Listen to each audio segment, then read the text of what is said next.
প্রিয় এলাকাবাসী, আপনারা জানেন নাকি আমরা জানি না, ছড়িয়ে পড়েছে চারিদিকে রাসেল ভাইপো নামে এক বিশাল বলদা রাসেল ভাইপো না, রাসেল ভাইপার। রাসেল ভাইপারাপার নামে এক বিশাল রাসেল ভাইপার আপার না, রাসেল ভাইপার। রাসেল ভাইপাস নামে এক সাপ। একটা সুবড়াই দিমু বেয়াদব, তুই কি মাইকিং করতে আইছত নাকি পাগলামি করতে আইছত? তোরে কইছি না Russell viper, Russell viper. Russell viper নামে এক মহাদানব সাপ ছড়িয়ে পড়েছে চারিদিকে।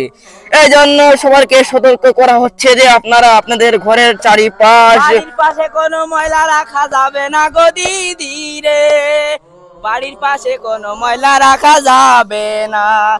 আইসে আমার রাসেল ভাইপার, কামড়ালি কিন্তু সাওয়াল মায়ে সব সাপ।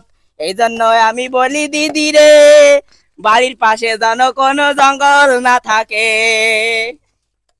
ঠিক আছে, ঠিক আছে, আপনারা সকলেই সবকিছু পরিষ্কার পরিচ্ছন্ন রাখবেন। সুসংবাদ, সুসংবাদ এই বলে এই বলদা, এটা কি সুসংবাদ? হ্যাঁ, দুঃসংবাদ বেটা, তোরা তো সুবড়াই দিমু আজগা। দুঃসংবাদ, দুঃসংবাদ। আপনারা সকলে আপনাদের ল্যাট্রিন আশেপাশে সব ইলেকট্রিক না গাউয়া কোথাকার, বাথরুম, বাথরুম, টয়লেট, টয়লেটের চারিপাশের ময়লা পরিষ্কার করতে বল। পুরো এলাকাবাসী আপনারা সকলে, এই দেখ ছেলে ফেলে খেলা করতেছে, চল আমরা ওকে অচেতন করি। এই বল দাও, অচেতন না সচেতন। ওই তো যাই হোক, চল করি গাই চল।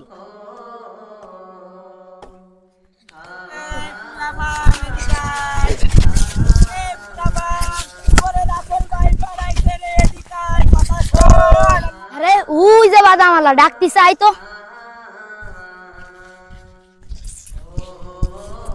শোনো শোনো শোনো, যেহেতু রাসেল ভাইপো নামে একটা সাপ এসেছে, এই জন্য তোমরা সবাই তোমাদের বাড়ি ঘর অপরিষ্কার রাখবা না।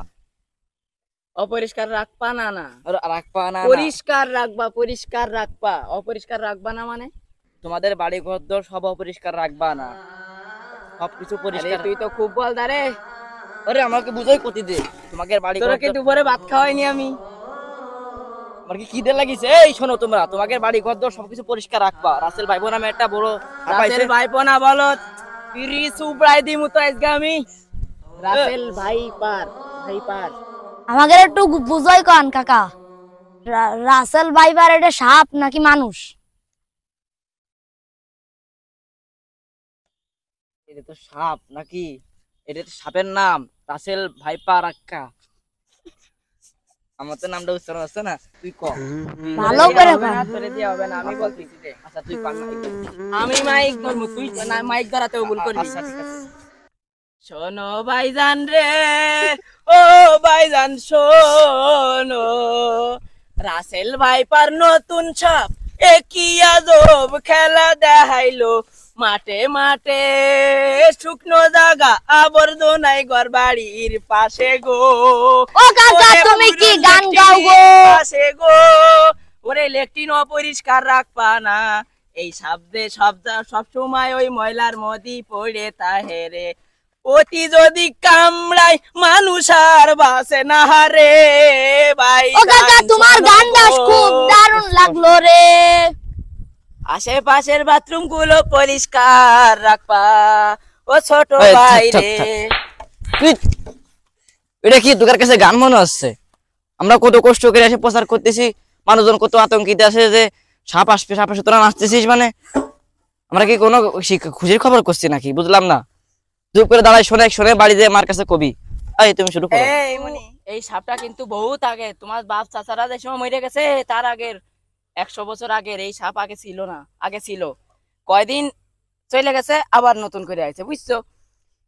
তাহলে এই সাপটা মনে হলো যে এর নাম হচ্ছে চন্দ্রবোড়া, বুঝছো?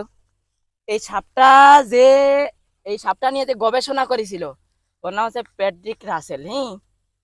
এখন তোমরা কতি পারো যে এই সাপের নাম রাসেল ভাইপার, তোমরা কইছেন আবার কইছেন কি চন্দ্রবোড়া। এই সাপের নাম ওই বিজ্ঞানী অনুযায়ী রাসেল ভাইপার দেওয়া হয়েছে, বুঝছো তোমরা? এই জন্যই বাড়ির তোমাকে যে পুরনো টয়লেট আছে না, পুরনো টয়লেট নতুন মাটি দিয়ে বুঝবা, বুঝছো? বাড়ির পাশের ময়লা ময়লা আতা পাতা যা আছে তোমার মা চাচি গেরে কবার সব পরিষ্কার করে পুড়াই দিতি। বিশেষ বুঝছো? করে ওই খায়েতে যেন আবার চুড়ে ফেলবা না, খায়েতে একবারে ঘরের নির্দিষ্ট জায়গা। পাশ কোনোদিনও ময়লা রাখবা না, বিখ্যাত বিয়াদপে সাপ জানো না? আর সবাইকে ওরে বিয়াদবের বিয়াদব। সচেতন এ, তোরা কোথায় যাইছিস? সচেতন করে দেবা সবাইকে। সহ সচেতন না, সচেতন করবা সবাইকে এবং নিজেরাও সচেতন থাকবা, ঠিক আছে? ময়লা আবর্জনায় একদম আইসে এই গাছের ভিতরে খেলা করার কোনো প্রয়োজন নেই, ঠিক আছে? পরিষ্কার জায়গায় খুব ভালো ভালো মাঠ আছে, সেসব জায়গায় খেলা করবা। দর্শক আপনাদেরকেই বলছি, হ্যাঁ আপনাকেই বলছি, বাড়ির আশেপাশ এরপরে পুরাতন টয়লেট যাদের আছে কাঁচা টয়লেট, আশপাশ, হ্যাঁ কাঁচা টয়লেট, এরপরে কাঁচা গোয়াল ঘর, আশপাশ সবসময় পরিষ্কার পরিচ্ছন্ন রাখবেন, কারণ রাসেল ভাইপার যে আকারে বিষাক্ত আর ওদের বাসাই ওইসব। এরপরে সাপের যেগুলো খাবার আছে, আপনার ব্যাঙ আছে, ইঁদুর আছে, এগুলো যাতে বসবাস করতে না পারে, মানে এমন একটা পরিবেশ আপনারা তৈরি করবেন, কারণ এটা খুব পরিমাণে বাংলাদেশে ছড়াইছে, যার কারণে আমাদের এই ফানি ভিডিওর মাধ্যমে আপনাদেরকে একটু সচেতন করা হয়েছে। দর্শক সকলে ভালো থাকবেন। হায়াতের মালিক কে? আল্লাহ।